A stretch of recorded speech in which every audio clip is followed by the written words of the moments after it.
সুপ্রিয় দর্শক, আপনারা দেখছেন এমএসডি ইউটিউব চ্যানেল। চলে আসলাম এইমাত্র পাওয়া আগামীকাল 24 ঘন্টায় খুবই গুরুত্বপূর্ণ ঘূর্ণিঝড়, ঝড় বৃষ্টি, নিম্নচাপ, মেঘ বৃষ্টি, শিলাবৃষ্টি, কালবৈশাখী ঝড় এবং আবহাওয়ার খবর নিয়ে দর্শক আজকে ভিডিওতে জানিয়ে দেবো বাংলাদেশে আবহাওয়া কেমন থাকার সম্ভাবনা রয়েছে এবং আরও জানিয়ে দেবো পশ্চিমবঙ্গে আবহাওয়া কেমন থাকার সম্ভাবনা রয়েছে।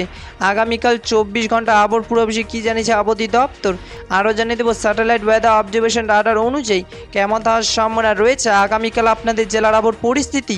তাই প্রিয় দর্শক, ঝটপটে ভিডিওটিকে লাইক দিয়ে চ্যানেলটিকে সাবস্ক্রাইব করে পাশে থাকা বেল আইকনটি অন করে দিন এবং কমেন্টে জানিয়ে দিন আপনি কোন জেলা থেকে আজকের আমাদের আবহাওয়ার খবরটি দেখছেন এবং এই মুহূর্তে আপনাদের জেলার আবহাওয়ার পরিস্থিতি কেমন। দর্শক এবার জানিয়ে দিচ্ছি এক নজরই। দর্শক এবার সরাসরি চলে আসলাম মেঘ বৃষ্টির স্যাটেলাইট পূর্বচিত্রে এবং এই মুহূর্তে দেখতে পাচ্ছি আজ এবং আগামীকাল 24 ঘন্টায় বঙ্গোপসাগরে একটি ভয়ঙ্কর ঘূর্ণিঝড় তৈরি হচ্ছে, যার ফলে বাংলাদেশে 8টি ভাগে 64 জেলা আকাশ মেঘলা থাকার সম্ভাবনা রয়েছে।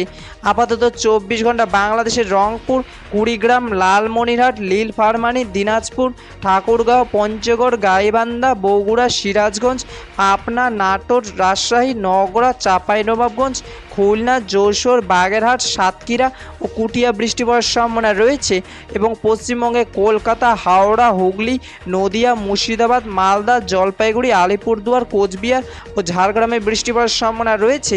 17 জুলাই 2026 শুক্রবারে আবহাওয়ার খবর। দেখা হবে পরবর্তী দিনে আবহাওয়ার ভিডিওতে। ততক্ষণ পর্যন্ত সুস্থ থাকুন, ভালো থাকুন, ধন্যবাদ।